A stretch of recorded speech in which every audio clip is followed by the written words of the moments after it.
the secret of health, success, and power.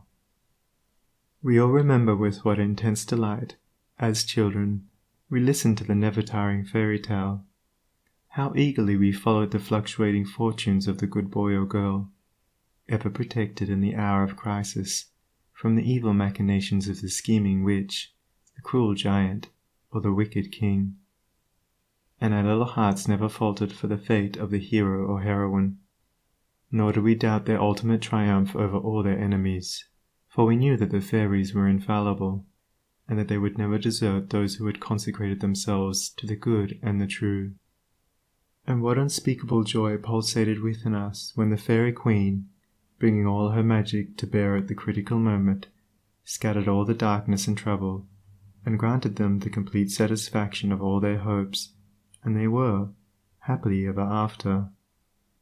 With the accumulating years and an ever-increasing intimacy with the so-called realities of life, our beautiful fairy world became obliterated, and its wonderful inhabitants were relegated, in the archives of memory, to the shadowy and unreal.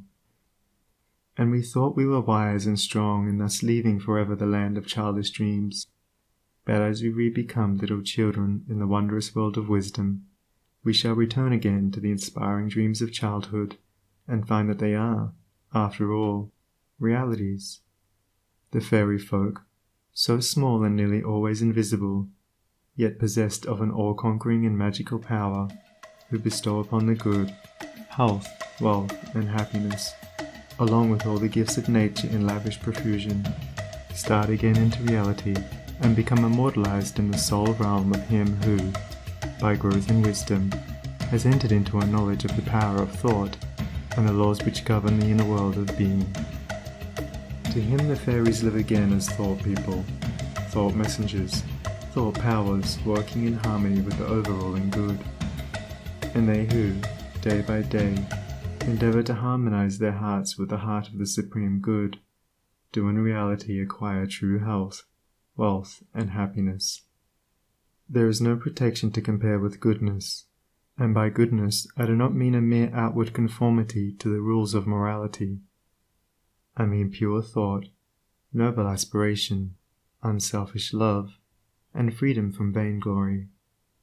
To dwell continually in good thoughts is to throw around oneself a psychic atmosphere of sweetness and power which leaves its impress upon all who come in contact with it.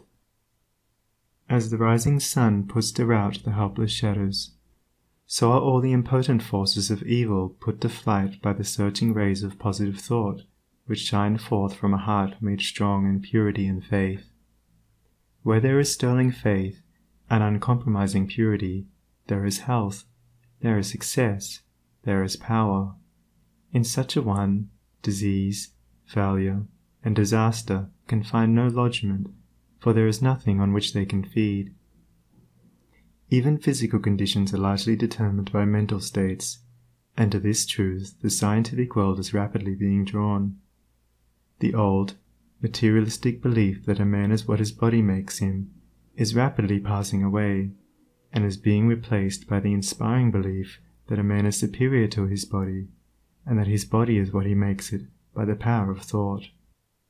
Men everywhere are ceasing to believe that a man is despairing because he is dyspeptic, and are coming to understand that he is dyspeptic because he is despairing, and in the near future, the fact that all disease has its origin in the mind will become common knowledge. There is no evil in the universe but has its root and origin in the mind, and sin, sickness, sorrow, and affliction do not, in reality, belong to the universal order, are not inherent in the nature of things, but are the direct outcome of our ignorance of the right relations of things. According to tradition, there once lived, in India, a school of philosophers who led a life of such absolute purity and simplicity that they commonly reached the age of 150 years, and to fall sick was looked upon by them as an unpardonable disgrace, for it was considered to indicate a violation of law. The sooner we realize and acknowledge that sickness, far from being the arbitrary visitation of an offended God, or the test of an unwise providence, is the result of our own error or sin, the sooner we shall enter upon the highway of health. Disease comes to those who attract it, to those whose minds and bodies are receptive to it, and flees from those whose strong, pure, and positive thought sphere generates healing and life-giving currents. If you are given to anger, worry, jealousy, greed, or any other inharmonious state of mind and expect perfect physical health, you are expecting the impossible, for you are continually sowing the seeds of disease in your mind.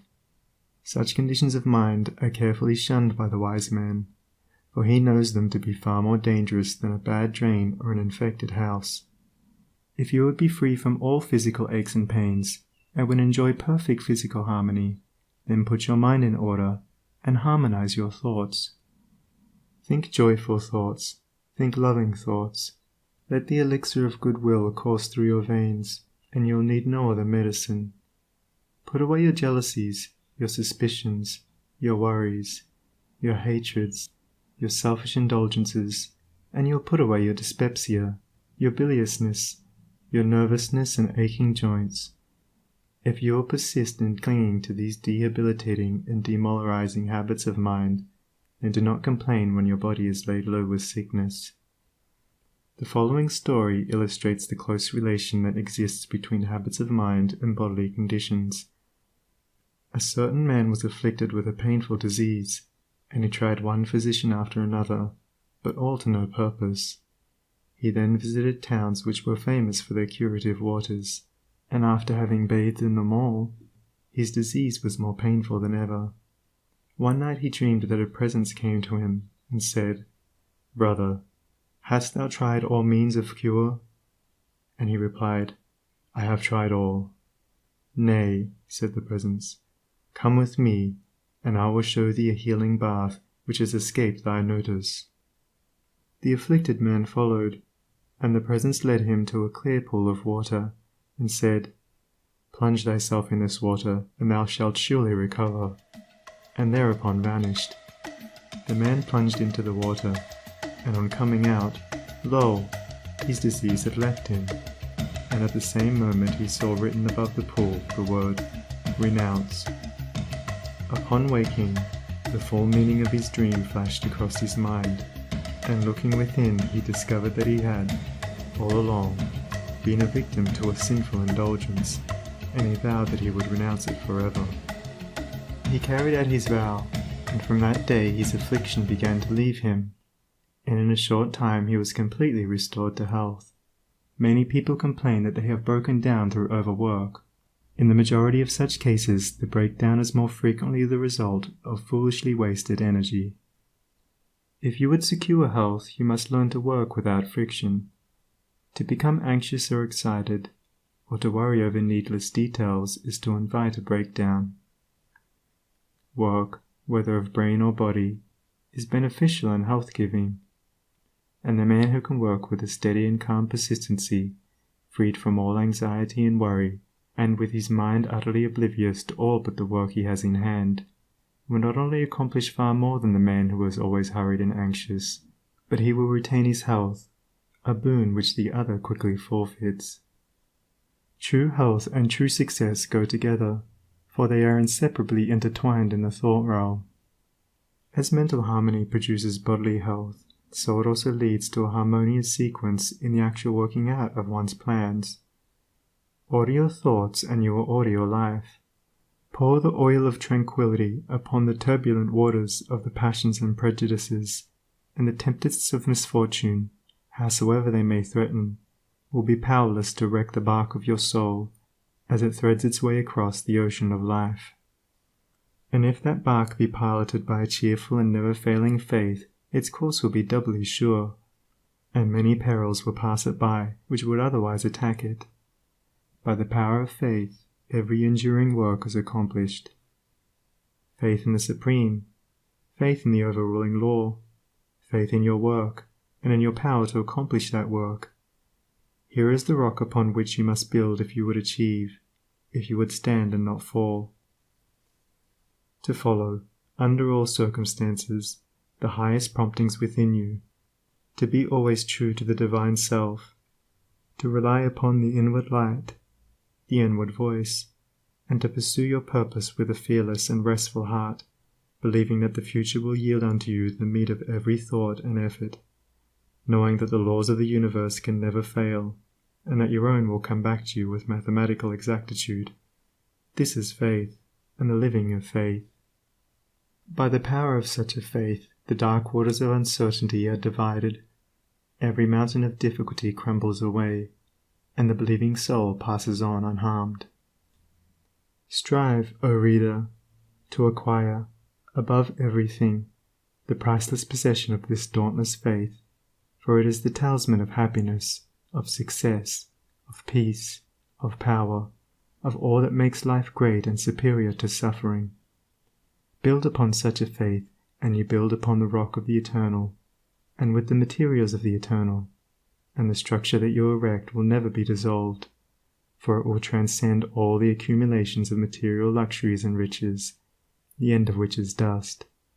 Whether you are hurled into the depths of sorrow, or lifted upon the heights of joy, ever retain your hold upon this faith, ever return to it as your rock of refuge, and keep your feet firmly planted upon its immortal and immovable base. Centered in such a faith, you will become possessed of such a spiritual strength as will shatter, like so many toys of glass, all the forces of evil that are hurled against you, and you will achieve a success such as the mere striver after worldly gain can never know or even dream of. If ye have faith, and doubt not, ye shall not only do this, but if ye shall say unto this mountain, Be thou removed, and be thou cast into the sea, it shall be done. There are those today, men and women tabernacled in flesh and blood, who have realized this faith, who live in it and by it day by day, and who, having put it to the utmost test, have entered into the possession of its glory and peace. Such have sent out the word of command, and the mountains of sorrow and disappointment, of mental weariness and physical pain have passed from them, and have been cast into the sea of oblivion. If you will become possessed of this faith, you will not need to trouble about your success or failure, and success will come. You will not need to become anxious about results, but will work joyfully and peacefully, knowing that right thoughts and right efforts will inevitably bring about right results. I know a lady who has entered into many blissful satisfactions, and recently a friend remarked to her, "Oh, how fortunate you are. You only have to wish for a thing, and it comes to you." And it did, indeed, appear so on the surface, but in reality all the blessedness that has entered into this woman's life is the direct outcome of the inward state of blessedness which she has, throughout life, been cultivating and training toward perfection. Mere wishing brings nothing but disappointment. It is living that tells. The foolish wish and grumble, the wise work and wait, and this woman had worked without and within, but especially within upon heart and soul, and with the invisible hands of the Spirit she had built up, with the precious stones of faith, hope, joy, devotion and love, a fair temple of light, whose glorifying radiance was ever round about her. It beamed in her eye, it shone through her countenance, it vibrated in her voice, and all who came into her presence felt its captivating spell. And as with her, so with you. Your success, your failure, your influence, your whole life you carry about you, for your dominant trends of thought are the determining factors in your destiny. Send forth loving, stainless, and happy thoughts, and blessings will fall into your hands, and your table will be spread with the cloth of peace. Send forth hateful, impure, and unhappy thoughts, and curses will rain down upon you, and fear and unrest will wait upon your pillow. You are the unconditional maker of your fate, be that fate what it may. Every moment you are sending forth from you the influences which make or mar your life. Let your heart grow large and loving and unselfish, and great and lasting will be your influence and success, even though you make little money. Confine it within the narrow limits of self-interest, and even though you become a millionaire, your influence and success at the final reckoning will be found to be utterly insignificant. Cultivate, then, this pure and unselfish spirit, and combine with purity and faith, singleness of purpose, and you are evolving from within the elements, not only of abounding health and enduring success, but of greatness and power.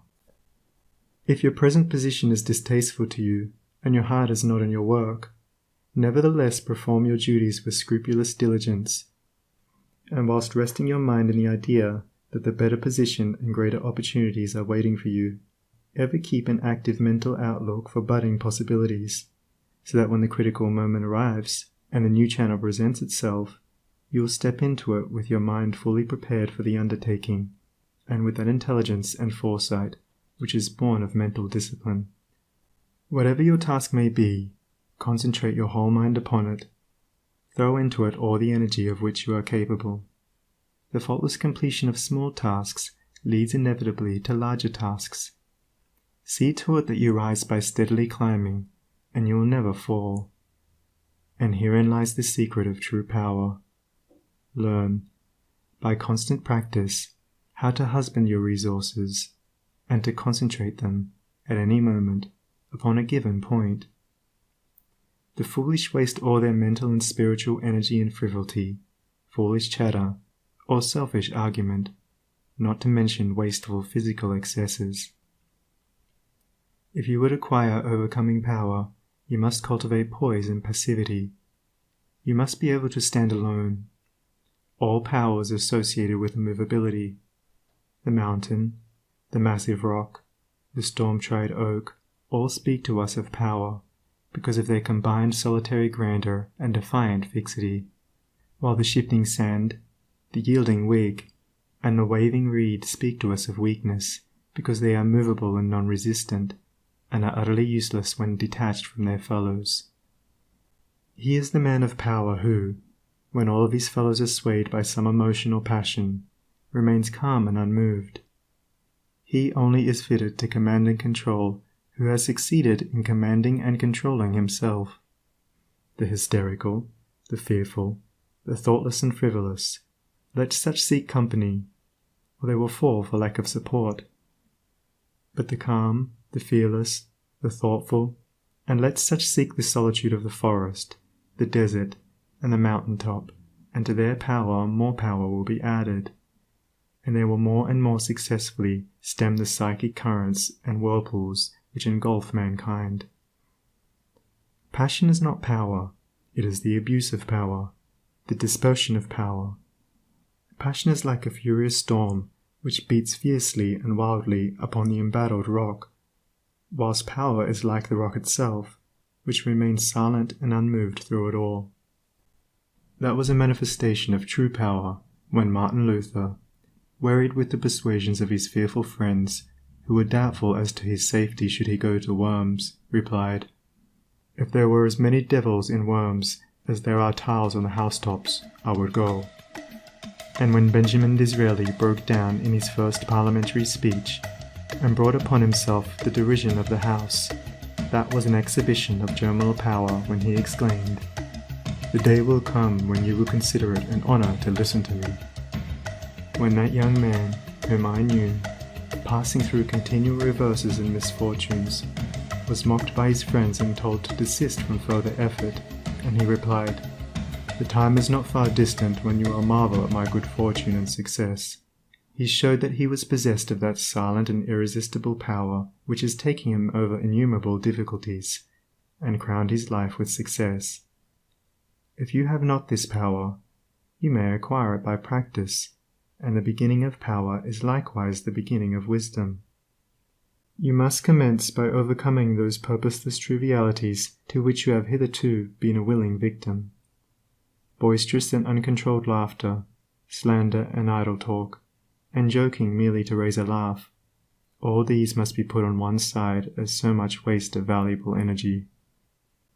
St. Paul never showed his wonderful insight into the hidden laws of human progress to greater advantage than when he warned the Ephesians against foolish talking and jesting which is not convenient, for to dwell habitually in such practices is to destroy all spiritual power and life.